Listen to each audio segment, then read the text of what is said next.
Ito yung pinakamasaya na gawin sa aming trabaho.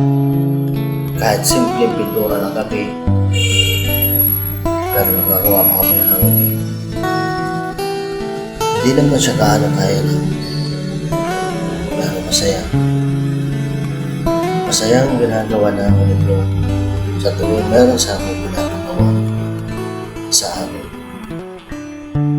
Kasi wala kami nagawin. Kahit anong utos, gagawin namin. Kahit sa pagpipintura, gagawin namin. Kahit gaano kahirap ang buhay, importante lang sa amin ang trabaho at maayos sa trabaho. At masaya kung ano man binigay sa amin.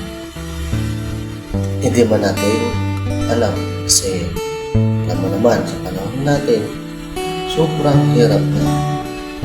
Hindi natin matutumasa sa mga ganito. Kahit sa pagpahid na paulit-ulit ang ganitong sitwasyon na ginagawa namin. Pero masaya kami. Hindi kami malungkot sa araw na ginagawa namin.